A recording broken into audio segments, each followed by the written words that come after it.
Good evening, good people. Hey everybody. Y'all, we got 20,000 people on this Zoom call tonight. And that's not even including all the folks that are watching on live streams all over the interwebs. So if you're watching on the live streams, we see you. We appreciate you. Thanks for not regarding it robbery for being here with us tonight. We're going to get started with our speakers in just a minute or two. But in the meantime, while I'm setting the tone for this evening, I want you to go ahead, settle in, take your shoes off, get comfortable.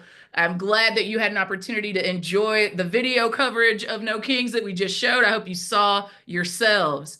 I want you to remember that this is an opportunity for you to invite your homies, tell your friends, your neighbors, your colleagues, your kinfolk to come on and get into this live stream where we finally settle the question that lots of folks have been asking. What's next after the No Kings mass mobilization? I'm going to talk about that, and you're going to hear from speakers that are going to tell you what's next throughout the next hour.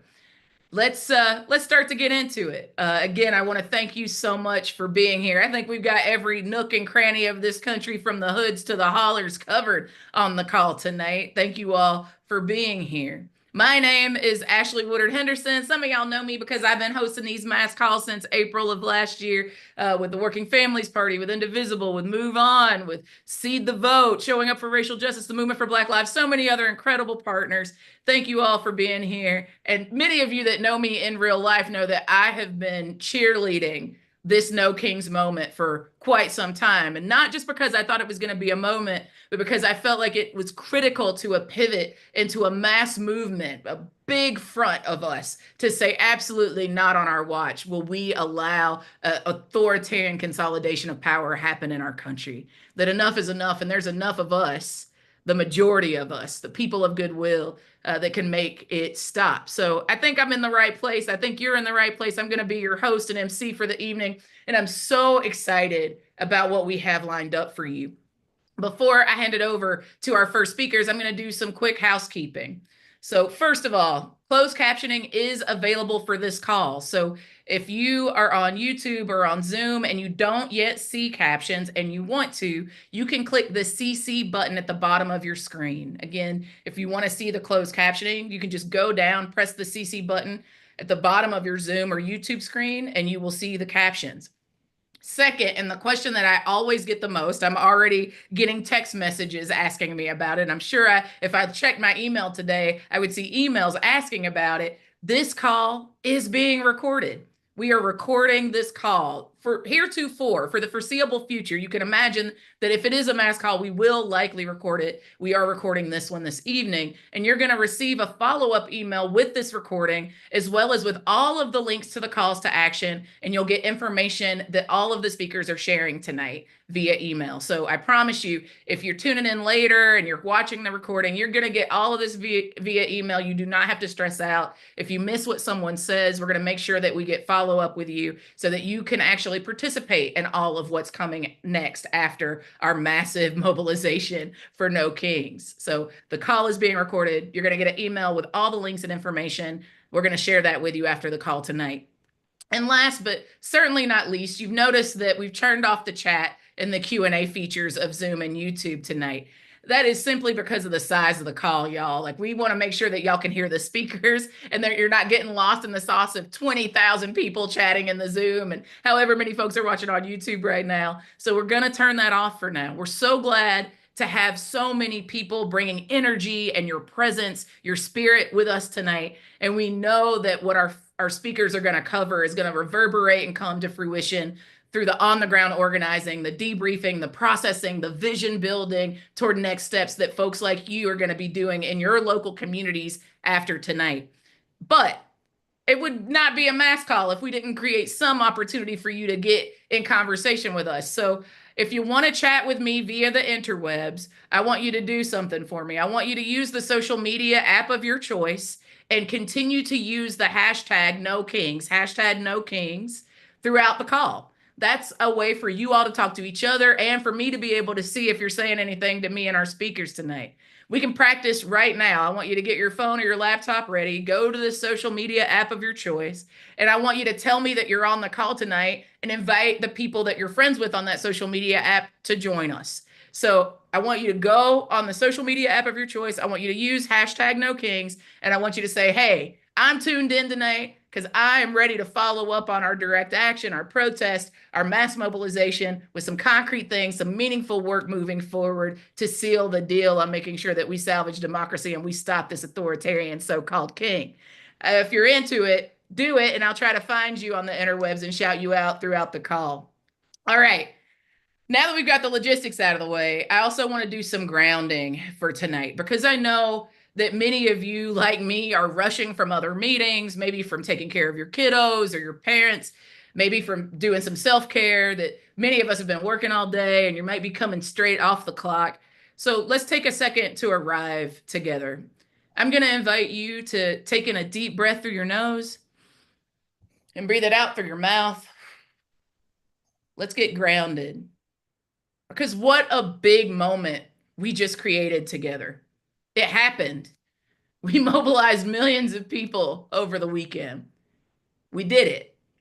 And while there's so much incredible things that have come from it, so much that remains undone that we will do together, so much solidarity to continue to live into, we also don't have to ignore that some of us came because we felt alone, we felt hopeless, we felt powerless.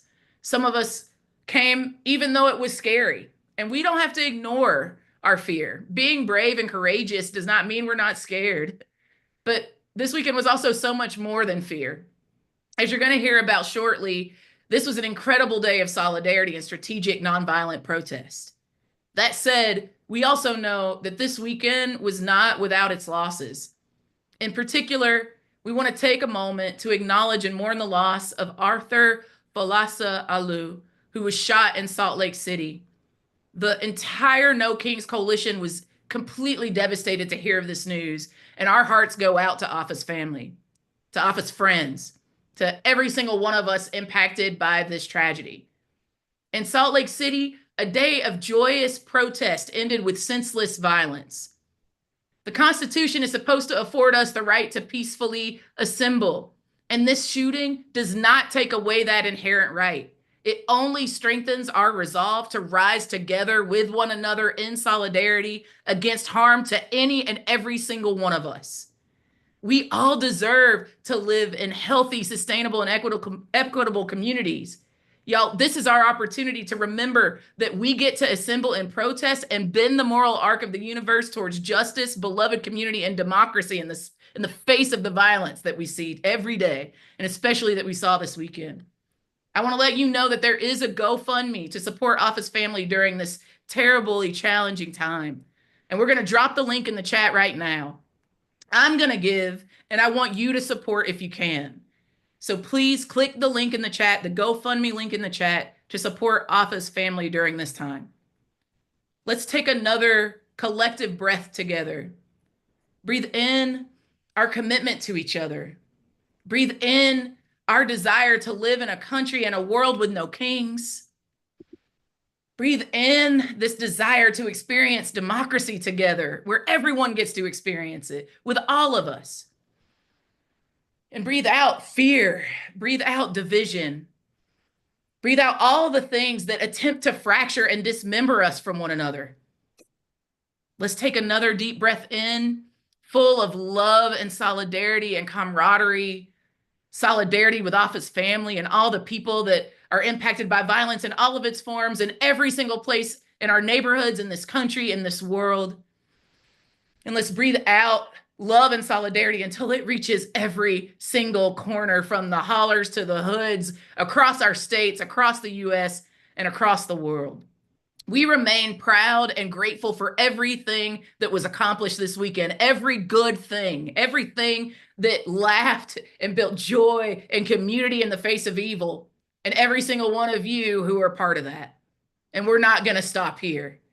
Now I have the esteemed privilege to hand it off to my friend and my colleague, Ezra. Y'all know Ezra, the co founder of Indivisible, to talk about how we got to know kings and how this became the story of this moment. Ezra, I'll toss it to you. Hey, Ashley, I am so thankful you are here to lead us through this. I can't help but just get fired up every time you are leading a call. It's like you channel the energy from all over the country. And God, I mean, looking at the emojis and people talking about where they're coming from, you just get this sense of how far afield everybody is. Every nook and cranny of this country was coming together this weekend. I'm going to kind of try to go briefly because I get to turn it over to some incredible group leaders. So some context, y'all. A little reminder of how we got to where we are right now. When we heard Trump was planning his absolutely pathetic birthday military parade to waste 100 million of our dollars, our taxpayer dollars, on this ridiculous authoritarian theatrical shambolic event.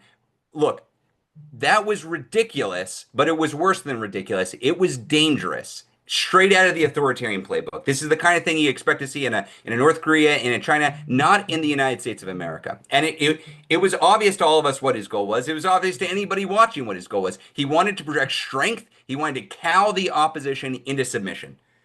That's why we put together No King's Day, to send a message that democracy was reasserting itself, that people are the ultimate source of political power, and in America, the people aren't going to bow to a king. That was the simple plan. Sounded like a pretty good plan to me. But look, a plan is just a plan until people make it real. When we launched nearly 2 months ago, there were what, a few dozen events on the map.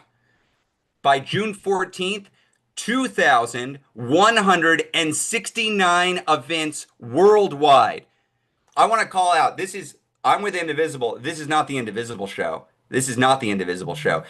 Uh, AFT, ACLU, Black Voters Matter, Common Defense, Union Veterans Council. By the time of Saturday, there were 250 partners all over the country who were getting behind this. And we were spreading the word through word of mouth. We were spreading the word through grassroots leaders. We were also spreading the word through new media.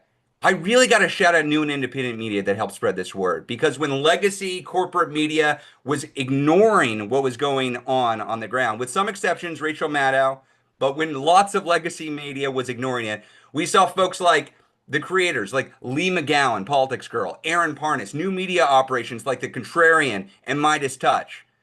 For folks who are in this space, you know media is oxygen for a social movement. It's oxygen. And when the corporate legacy media declines to cover what's happening on the ground, we get oxygen from this burgeoning field of creators, of influencers, of media mavens. This is a partnership that's early in its existence, but it's yielding fruit. The proof is in the pudding. All told, y'all, what did we do together? We put on one of the largest protests in American history. Sit with that. One of the largest protests in American history. Trump wanted to send this message to the world, this message of strength. We sent that message instead. That's what we did together. Blue states, red states, purple states, city centers, suburbs, rural America, LA, Chicago, Austin, Atlanta, New York City, Homer, Alaska, Boise, Idaho, Lockhart, Texas, Winnebago, Wisconsin. We have friends everywhere. That's what we showed. A conservative estimate has us turning out more than 5 million people across more than 20 countries. I was in Philadelphia. I was with Randy Weingarten from the AFT, Rural Roman from Georgia, the Dr. King's family, and about 100,000 Americans showing up in defense of democracy. And God, I wish I could tell the stories from all 2,169 of the events that happened this weekend, but that would take all night for several weeks. So I'm going to leave that up to the historians to tell that in detail. But before we get to the practical action items, I know that's important to all of us. We want to do, we want to act. I want to encourage us to recognize it is our duty to celebrate. This work is hard. The opposition is relentless. They want to wear us down. Celebration under autocratic breakthrough is an act of defiance. That's what we're doing right now. So just to give us a small taste of the power across the country this weekend, I'm excited to introduce some representatives from two events who are going to share about their work. Now, they did this in the face of horrific tragedy. Minnesotans showed up. You showed up anyway. And I'm honored. I'm thrilled. I'm proud to be in this movement with y'all and to introduce Rebecca Larson and Lisa Herbs, the co-founders, co-leaders of Indivisible's Twin Cities. Rebecca and Lisa, take it away. Well, thank you. Thank you, Ezra. Um, we woke up Saturday morning and ready to go hold our event at the state capitol in St. Paul, and got the news that two of our legislators and their spouses had been shot in their homes during the night. We knew it wasn't an accident, that it happened on June 14th, but we decided to go to the Capitol and to the March start site so that we could start setting up, because we just didn't have enough information at that point to make any big decisions. Unfortunately, quickly we found out that Melissa Hartman, who had at one time been the Speaker of the House in Minnesota, and her husband Mark had been killed in that attack. And at that point, everything just sort of blew up. We were immediately being in contact by the Minnesota State Police, our contacts that we'd worked with, about canceling our event. And we thought about it for maybe 15 seconds. And then we realized very quickly that we had to honor Melissa and her husband. I'm sorry. I knew I wasn't going to get through this. But we also didn't want to give the murderer what he wanted, and that was to upset these events all over the country, and that if we canceled, we were giving in to him. We were bowing to him and to the authoritarians. So we quickly threw our program right out the window. The governor and lieutenant governor were supposed to speak. They both had to cancel because of security concerns. And that was our main concern too. We were very worried about the people that were gathering, and they were gathering by thousands. I mean, we already, very early on, we had thousands of people at the Capitol and at the March site. So we ended up kind of just winging it right from the get-go. We had quite a few musicians that we'd lined up, and they all got there a little early. And so we just started putting them on stage. We asked them to be respectful and to kind of tone things down a bit because of the somber mood, but they all did it, and they were amazing. And then we didn't know if we were going to have any speakers show up, but Keith Ellison, our Attorney General, was right there on the spot, ready to go. And he was also he inspired everyone. And as we went through, every time I just sort of turn around and there would be a speaker standing there, and I just would go, okay, get up on the stage. And we just, all but 3 people showed up and spoke. And at the end of the day, it was just actually really beautiful. Rebecca? Yep, I'm ready. Yeah, I am just going to talk a little bit about the messages that we tried to send to the crowd that ultimately gathered, and we're estimating that 80,000 people showed up. And we gave a moment of silence for Melissa and Mark. Our colleague from Minnesota 5051 gave a tribute to Melissa and the work that she had done for the state of Minnesota and Minnesotans. And then I spoke representing Indivisible and talked about a little, basically I was scheduled to speak at the end, but I spoke at the beginning. And interestingly enough, what I had planned to say at the end was still appropriate for the beginning, maybe even more so. And like many of us, we've been quoting Reverend William Barber, which is how I began. And I said, in the words of Reverend William Barber, no one can be a king unless we bow.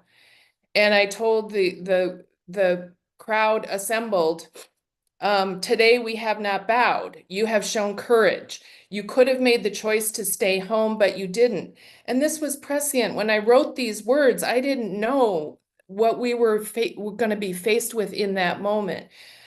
This choice is not free of risk, which was so apparent that day, and there are reasons to feel fear. But today you showed up with millions of others around the country in resistance to the wrecking ball that this administration is taking to our people and our democracy. And then I talked about what became a theme throughout the program.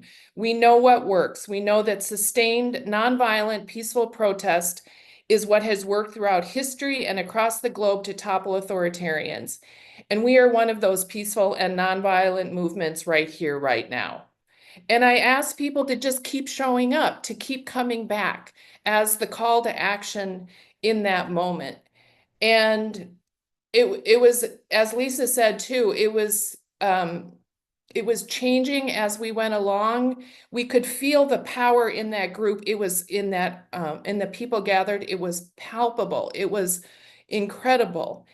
And then from there, I introduced Attorney General Ellison, who gave a moving speech. He knew Melissa Hortman very well. They had worked together. And then as Lisa said, we continued and gave every speaker a chance to speak to the crowd and tell us what we needed to hear. And that's what we did in front of 80,000 people. Oh, we can do better than that. I see all the emojis flying. Folks are blowing up my blue sky, showing you all so much love. Lisa and Rebecca, I said it earlier when we were getting ready. Y'all are my sheroes. Thank you for being brave in the face of just evil. Just evil. Pure and simple. Just evil. Thank you for being good in a moment where evil could have distracted us, could have quieted us, could have scared us away from doing the right thing. Thank you for pushing the moral arc of the universe toward justice. We're so grateful for both of you and for being here. Know that we love you. We've got you. We got your back. We're right here, ready and able to support you all. So thank you again for being here and sharing the story of what went down this weekend. We love y'all. Y'all show some love for them again. Follow Indivisible Twin Cities because they're doing righteous work out here in the world. Make sure you hashtag No King so we can show them your love later after the call is over. Lisa and Rebecca, thank you for everything.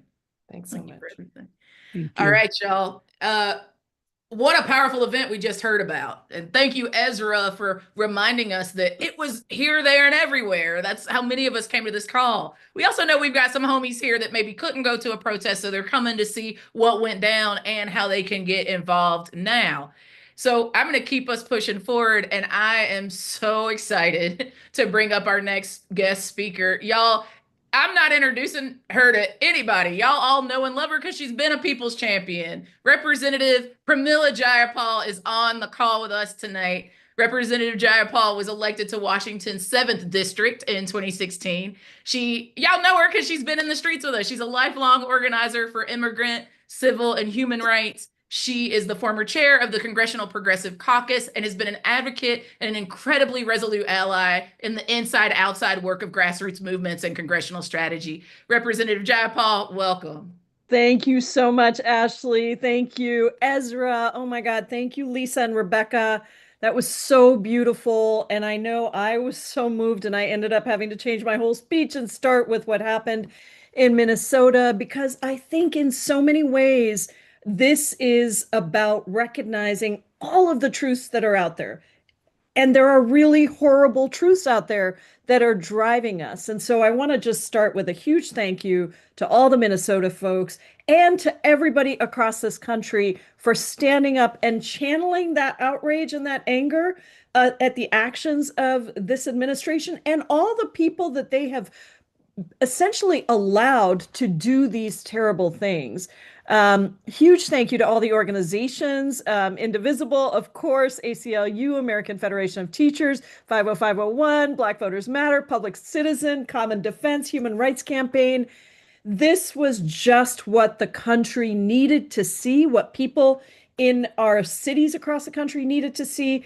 And Saturday's No Kings was incredible. Really incredible. Such a unifying day of protest all across the country, with an estimated 5 million people. You heard Ezra say that, but it deserves repeating. 5 million people representing diverse voices from different communities and backgrounds, different ages, different races, different ideologies, but everybody saying, this was our chant in Seattle, no kings, no crowns, the people won't bow down. Our event here in Seattle was incredible. It was, I think, the second largest in our history as a city. More than 70,000 people showed up.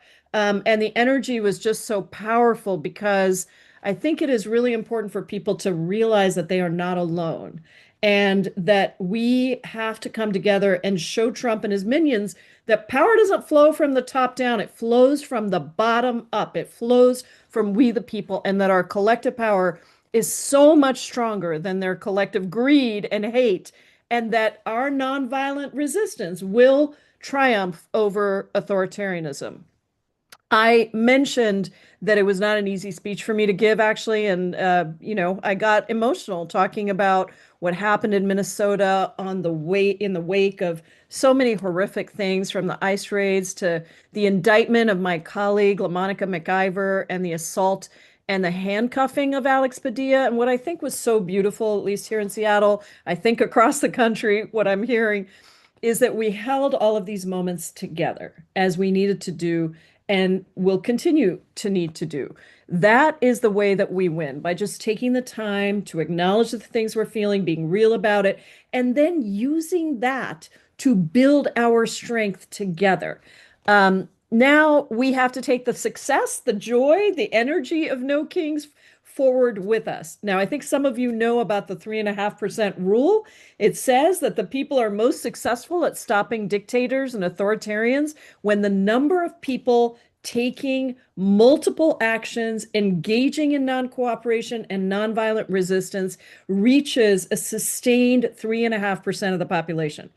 5 million gets us halfway there, folks. So it is absolutely possible for us to continue to build and to inspire the people in our neighborhoods, rural, urban, swing district, purple, red, state, whatever.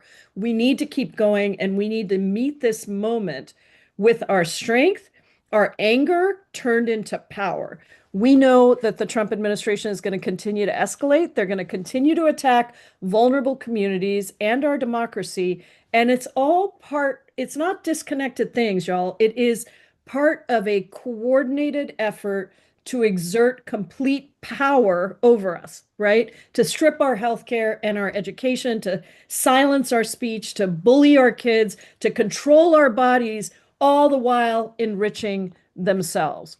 Well, I think what we showed on Saturday and what we will show into the future is, in America, we don't have kings, and we say, hell no. This weekend, we showed them that we're paying attention, and we, the people, will never back down from this fight. So sign up for the next event, go to the next community meeting, stay engaged and informed, stay ready for the next organizing effort. And you don't have to wait. You can do this organizing on your own, and then that can all build into the coordinated events like No Kings this past Saturday. So if I had the bullhorn right now, I would have us all chant together, no kings, no crowns, the people won't back down. But thank you all so much for your work to protect our beautiful and very fragile democracy. Y'all give it up one time with the No Kings hashtag for our people's champion, Representative John Paul. We're so grateful that you took time out of your incredibly busy schedule to be here with us tonight. We appreciate you.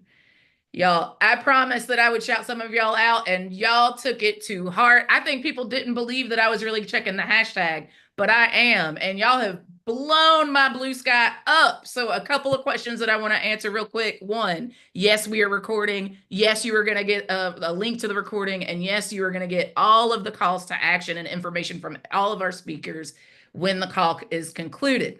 I also want to tell those of you that are saying, Ashley, I can't get into the Zoom. It's all good. We got you, boo.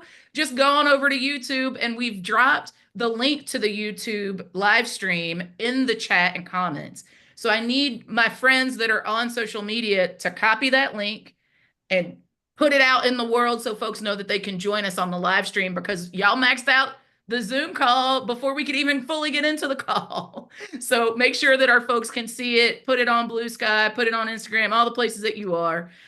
We want to make sure that people that are looking for us can find us. Yes. So do that, and make sure you hashtag it No King so I can shout you out.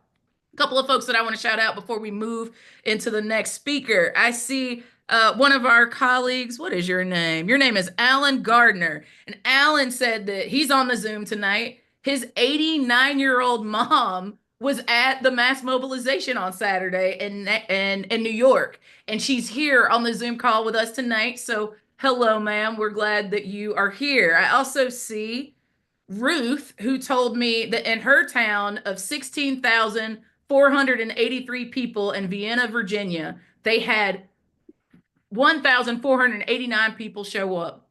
So shout out to the folks in the red states. Shout out for the folks in the hollers, in the country towns. I see y'all. Thank you for showing up and showing out for No Kings and making this more than a moment, but a movement. Y'all heard from the Congresswoman about why it's so important that we accomplished what we did this past weekend, as well as why it's so incredibly crucial that we keep going. And to talk more about what it looks like to keep going and our theory of change in this moment of authoritarian breakthrough, I'm so excited to bring up my sister and my friend in this work, Maria Stephan of the Horizons Project. Y'all show some love for Maria as she comes online. Maria, it's so good to see your face.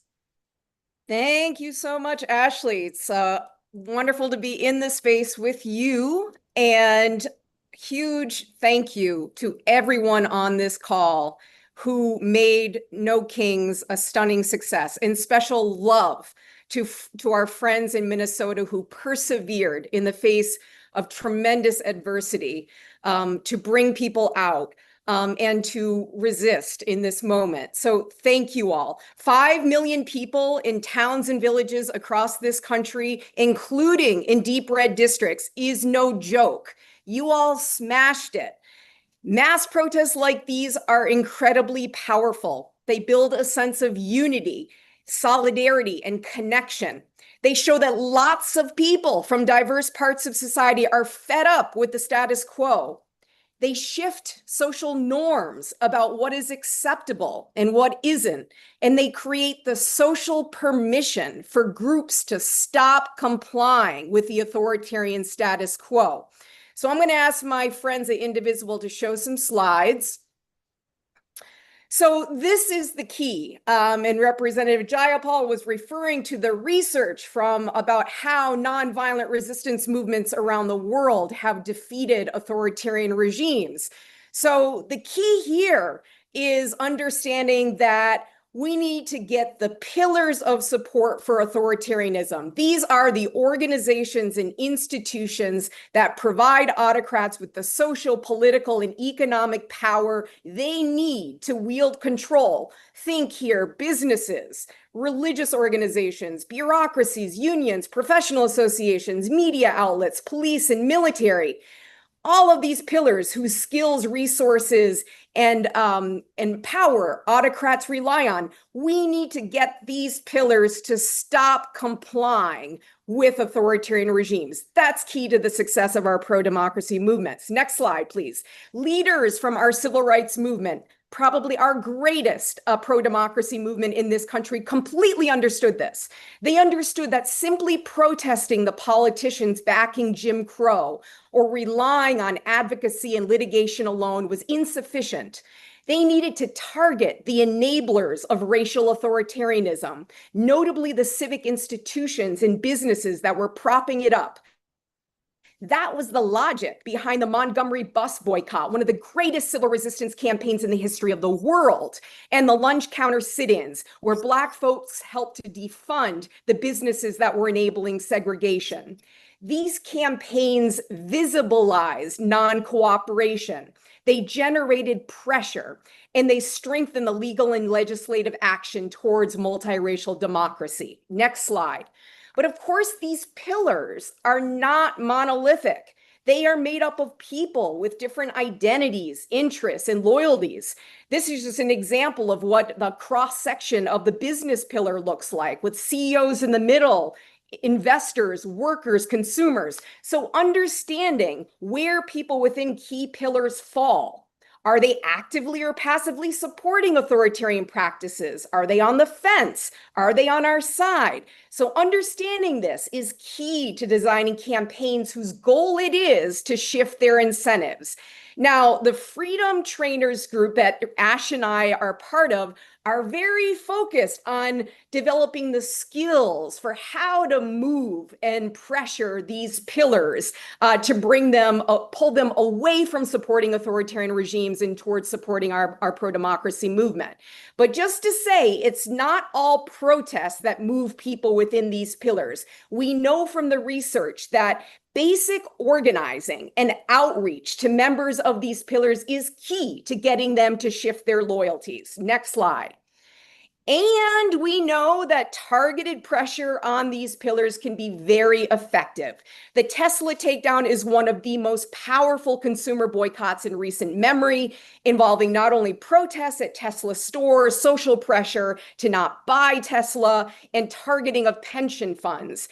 Tesla's shareholder value has plummeted, and the company has become toxic. And I would just note on June 28th, so coming up, there is a Musk Must Fall global day of celebration to move us to the next level of this non-cooperation campaign. And folks can learn more about that at the teslatakedown.com address.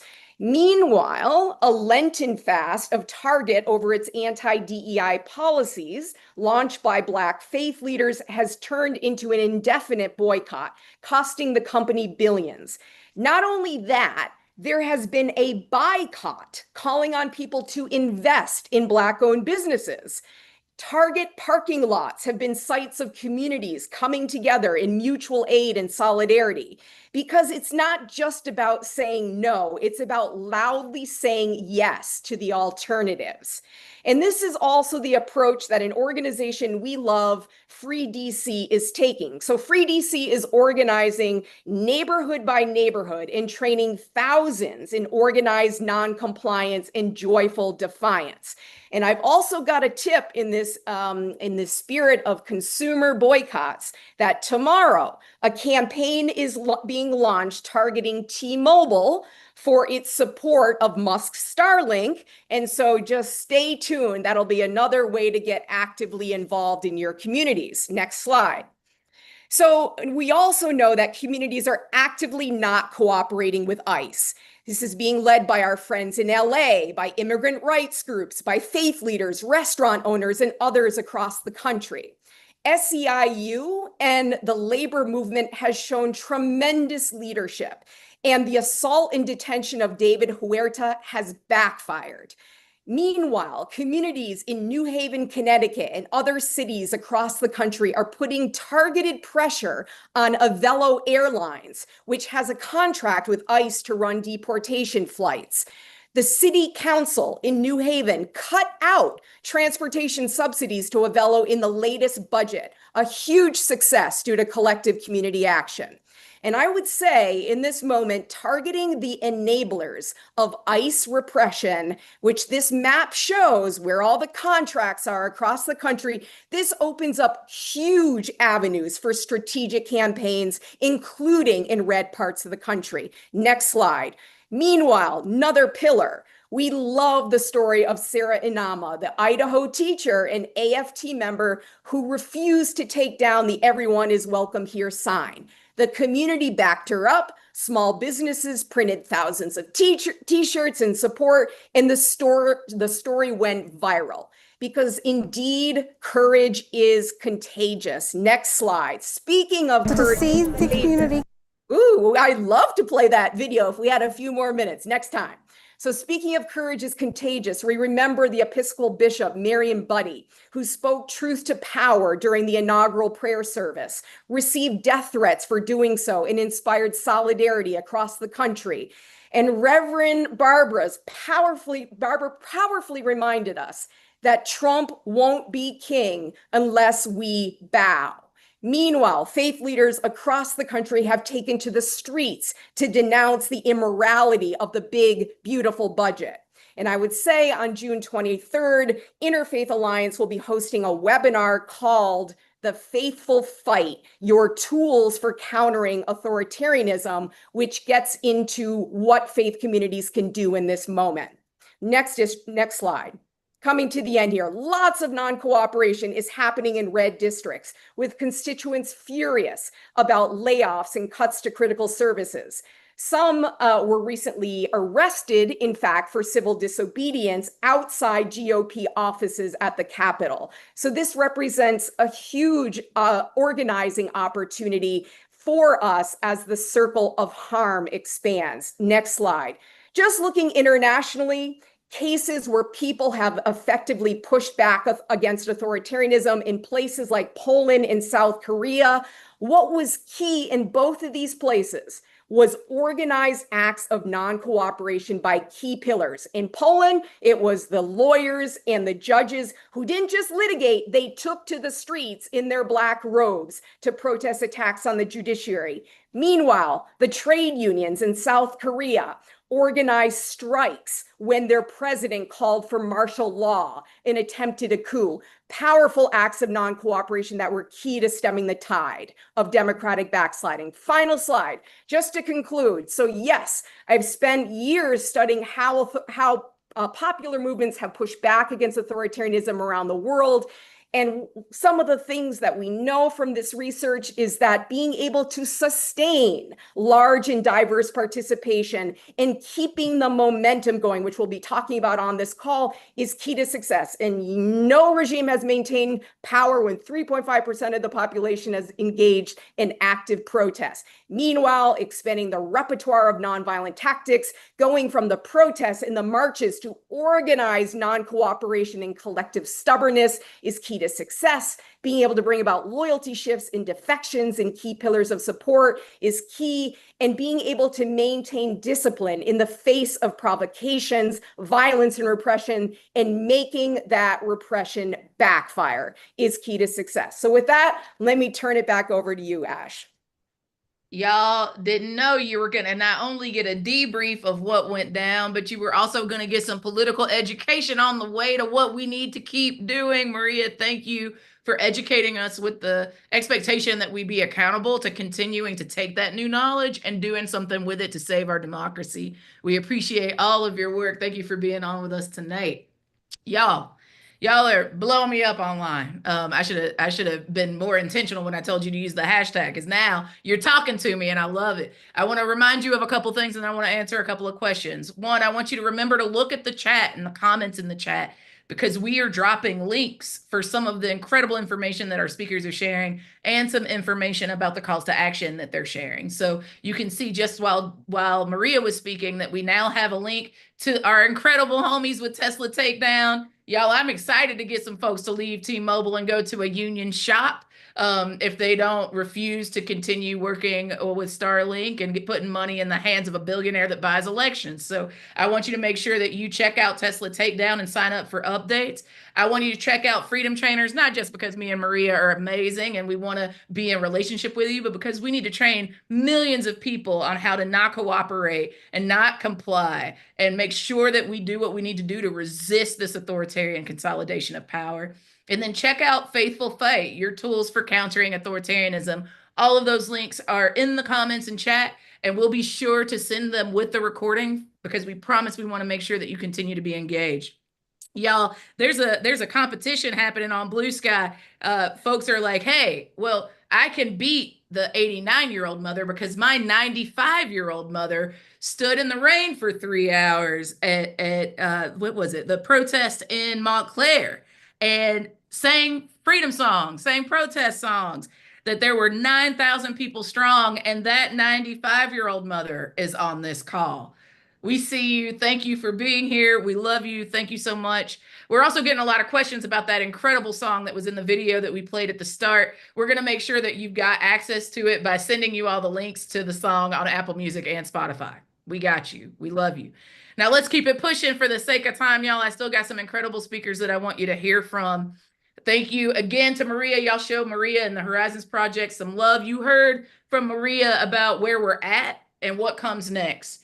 But you're probably wondering, how do we actually make that concrete, right? How do I fit into that? What meaningful work can I do? And that's actually what the entire rest of our call is about. You're going to hear from movement partners across this incredibly diverse coalition of folks to talk about ways that you can plug in from right where you are. But first, I want to give a little bit of context to this. There are two core ways to think about our work ahead. first, there's a question of what are the immediate, concrete things that we can do to push back against authoritarianism right now, right? How do we block it? So again, the first question is, what are immediate, concrete things that we can do to push back against authoritarianism right now? The second, in addition, not opposed or not separate from, but in addition to, is the mandate. How are we building power for the long haul, right? Y'all know from previous mass calls that our framework is blocking and building. And as you're hearing from the folks next up, ask yourself, how can I work at both of these levels at the same time? How can I push back against authoritarianism right now, today, in my life and in our community? And at the same time, how can I make sure not to lose sight of the future? And how are we coming together to build power for the long haul?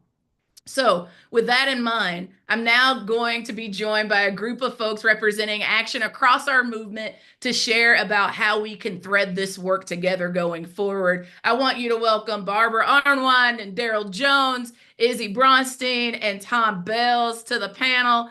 To start us off, I'm going to hand it to my shero, Barbara Arnwine, and Daryl Jones of the Transformative Justice Coalition to talk about one of the next protests that are coming up that we should be preparing for as an example of how we can block and build at the same time. Miss Barbara and Daryl, I will toss it to you. Thank you, Ashley. And listen, we want to say to everybody who's on this call, to everyone across the country, congratulations. Saturday was just magnificent. That's all we can say. People showed up, they showed out, they did everything that was necessary, and the world heard you. If anybody thinks that we're being silent here in the US, they certainly don't know that we are loud right now. We're roaring in these streets. We're not going to stop. And that's what we want to talk about is what's next. You know, on Saturday, I had the joy of standing there in Chicago at Daley Plaza and addressing those tens of thousands of people who came out and were not to be deterred. And I wore my No Kings button and my Make Good Trouble John Lewis button because it's a united front. It's a united fight. And we all are in it. And it was a pleasure to march with Reverend Jesse Lewis Jackson, who was in his wheelchair, everybody, at 84, with fighting the disease that he's fighting. But he was out there in those streets and people loved it because we never stop. We keep on fighting. So where do we go from here? It's a famous line from a Dr. King speech. And where we go from here is July the 17th. Good trouble. Good trouble. We're going to make good trouble because good trouble lives on.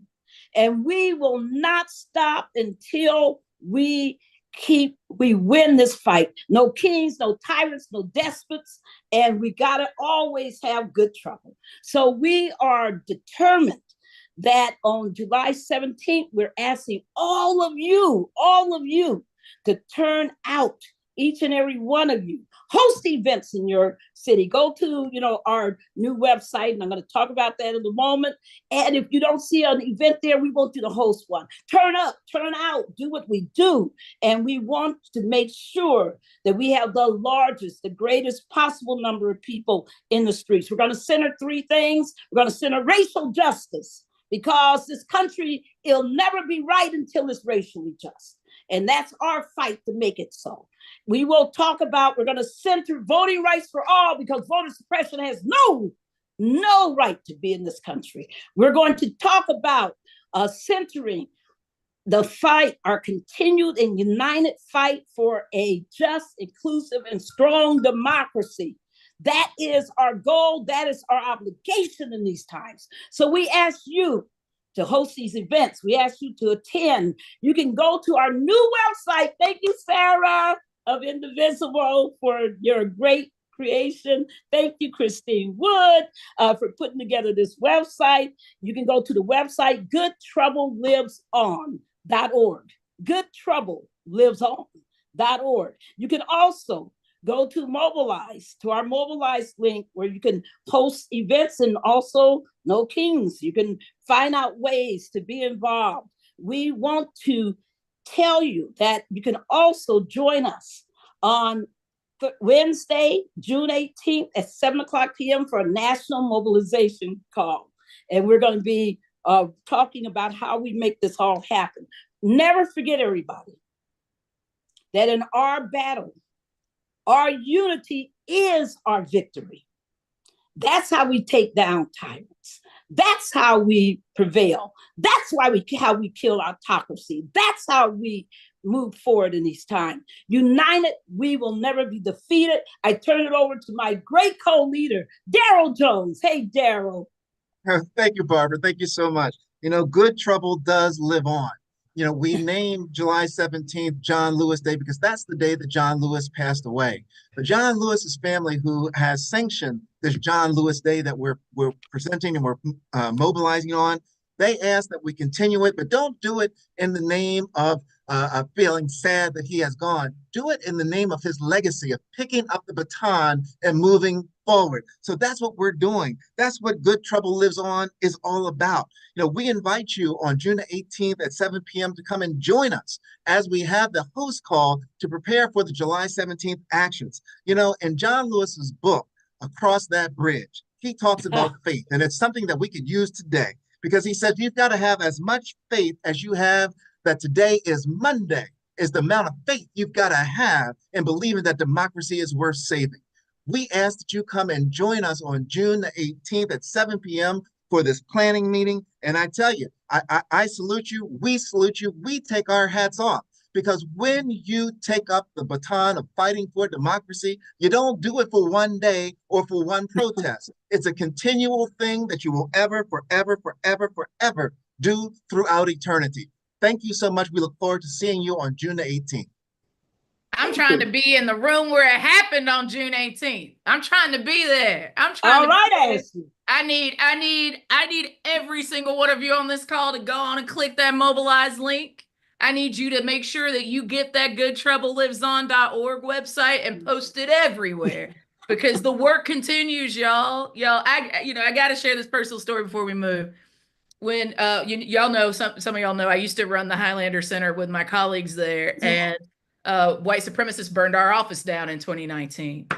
And John Lewis wrote a letter telling us to continue making good trouble. And I take that very seriously. So if, I have to be accountable to my guy and to these incredible leaders from the Transformative Justice Coalition that are calling us into accountability to make that legacy stand in the 21st century sense. Y'all, it's our turn. So I can't wait to make some good trouble with y'all. And I can't wait to see y'all making good trouble together with us. Y'all, I got to shout out some more people because folks are in the chat. We are intergenerational on the call tonight. Ellen is on with her 8-year-old son who made his sign that he took to the protest in Hingham, Massachusetts. So shout out to Ellen and the 8-year-old. We see you. We appreciate you. Jen's 89-year-old mother is here and on the Zoom and was in her protest. So we see you. Thank you all for being here. I need you to hit the hashtag No Kings and let me know that you've signed up to be in the planning meeting.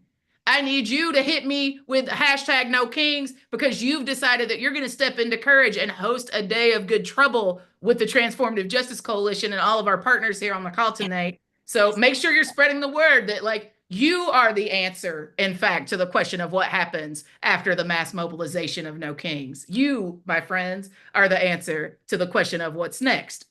So, I told you, I got the best and the brightest on this call. And next, I get to tell you what you get to keep an eye on in terms of what we can do to be pushing back against authoritarianism right now. I'm so excited to welcome Izzy Bronstein from Common Cause to give us a good word about what we could be doing next. Go ahead, Izzy.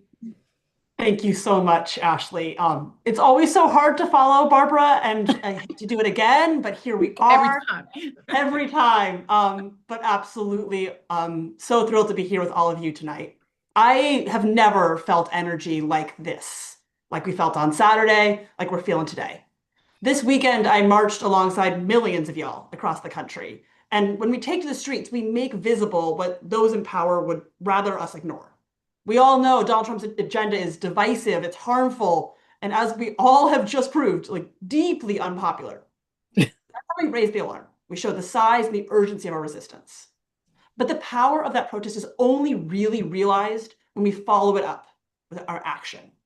Phone calls, emails, public comments, bold demands of the people that we send to Washington, D.C. and our state capitals to fight for us. So that's how we're going to translate this powerful moment into a lasting movement that delivers our safety, our dignity, and the prosperity for all of our communities and our families. The threats that we're facing, we all know, are insurmountable. We got federal agents abducting our friends, our neighbors from their homes, their workplaces. Politicians are trying to slash the social safety net and healthcare to pay for billionaire tax cuts.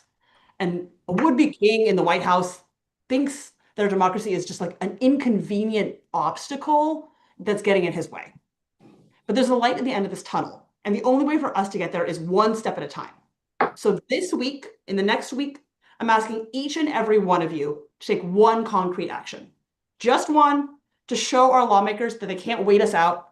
And the millions of folks who showed up on Saturday are going to keep showing up in that sustained civic action that Maria was talking about. This is where we come in.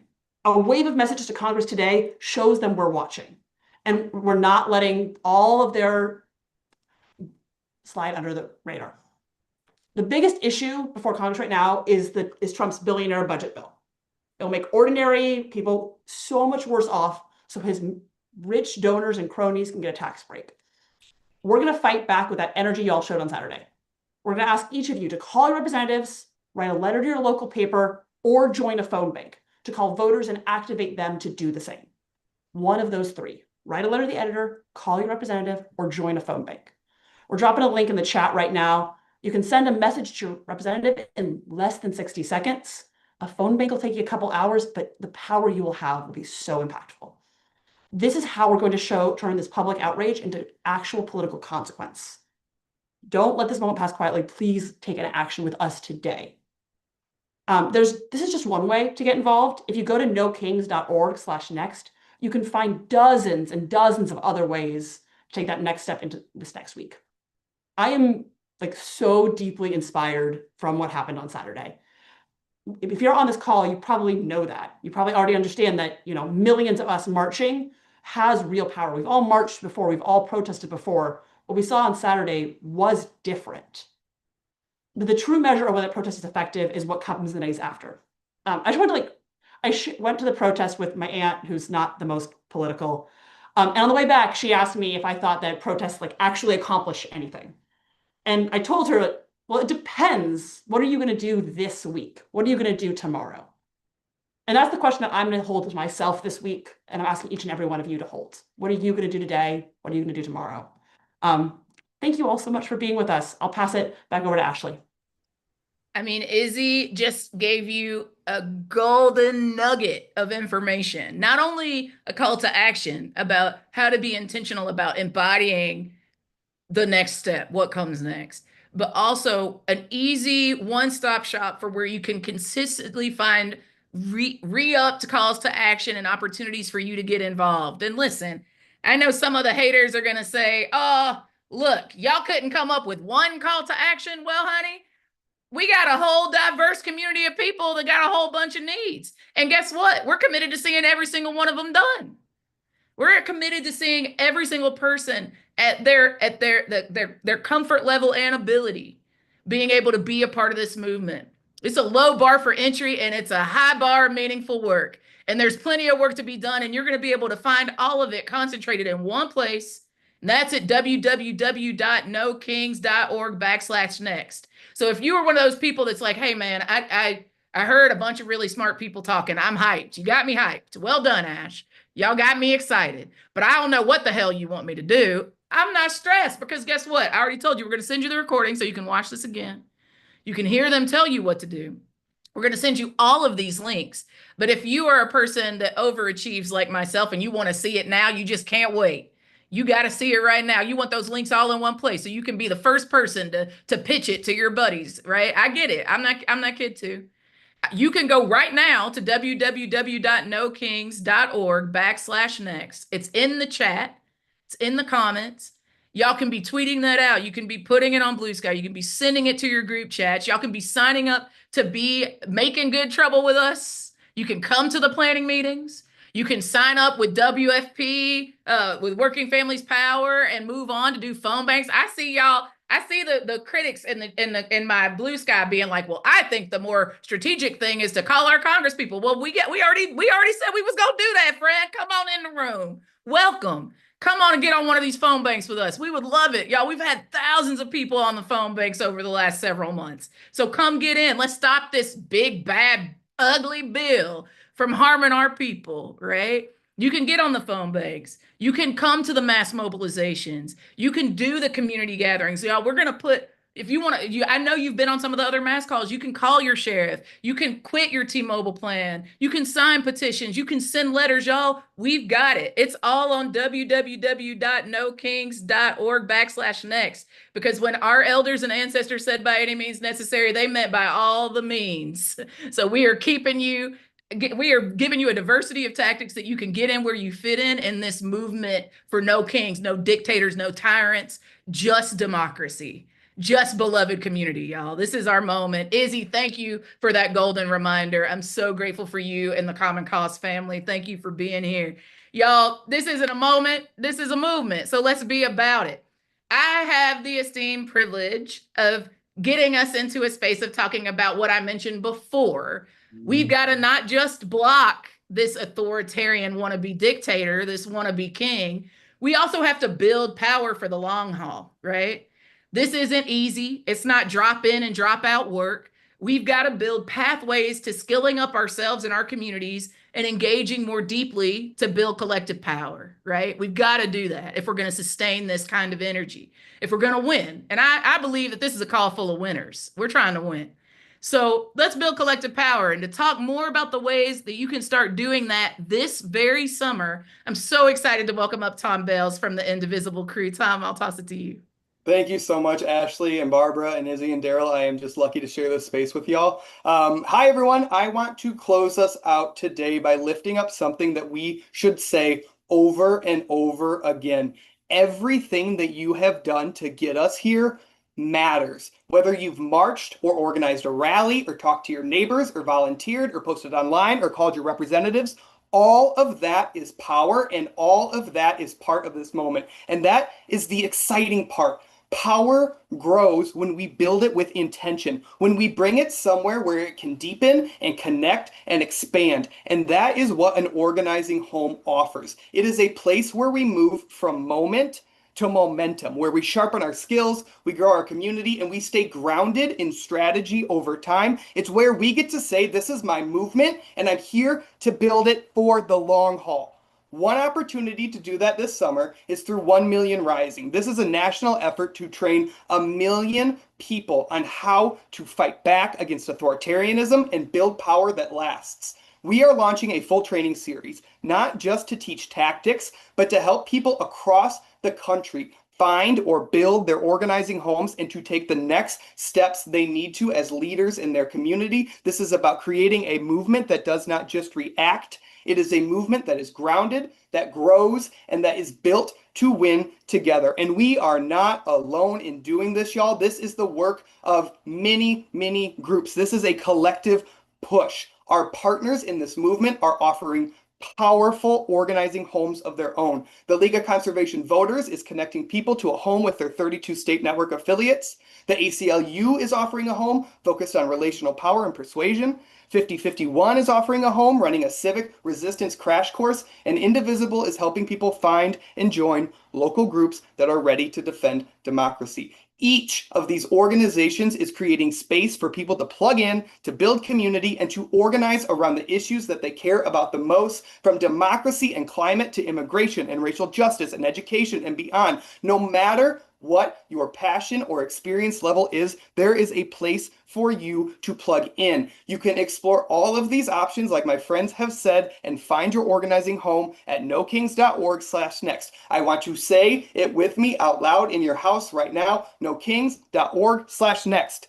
These are offering real homes for our movement work. These are places for you to grow your power and build community. These are places for you to help shape our big and broad strategy to defend and expand our democracy. These are spaces that honor all of the work that you have done, and it helps continue to flourish through long-term strategy and through connections. No matter your passion, no matter your skills or where you're starting from, there is a home for you in this work. You just have to choose it. So if you have been showing up, if you have been asking yourself how to go deeper, how to make this count for the long haul, this is your moment. Come train with us. Join a permanent organizing home and be a part of a force that is bigger than fear and louder than hate, and that's building every single day to build the future that all of us deserve. We are so glad that you are here. Let's continue to work together. And where are you going to learn more? Say it with me out loud. nokings.org/next. Thank you all so much, and grateful to be in this space with you.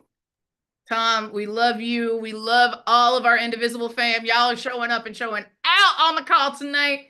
Tom gave a benediction. There really ain't much more to say, y'all. That was it. That was it right there. But I'm gonna steal that tactic. I want you to say it with me wherever you are. I want you to say the website with me. It is www.nokings.org/next. I want us, it needs to be everywhere.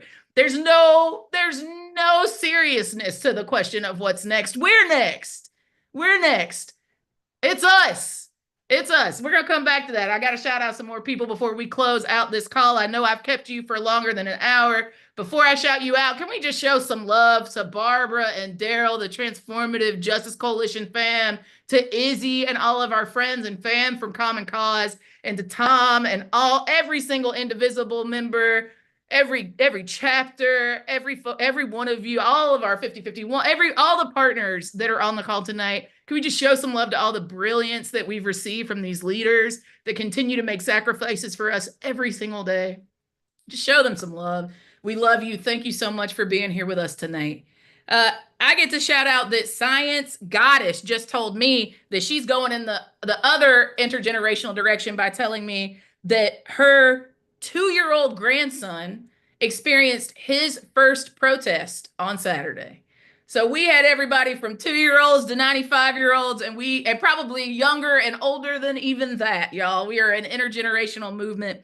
Y'all, if you actually signed up for something already, I want you to tell me what you signed up for. If you signed up to make good trouble, if you signed up to phone bank or send letters, if you signed up, got some more information from Tesla Takedown, if you got the Faithful Fight link and have clicked into it and you're looking into it and studying it and want to plan moving forward to talk about it with your friends, if you just got the What's Next website and you're going to share it out, I want you to tell me what your commitment is leaving this sacred space that we've created together tonight. Because again, the point wasn't just to help us be smarter people. The point was for us to take this knowledge that we've got, this debrief of what we just experienced, the history, the herstory, the weastery we just made, but to celebrate that, to acknowledge the hard, right?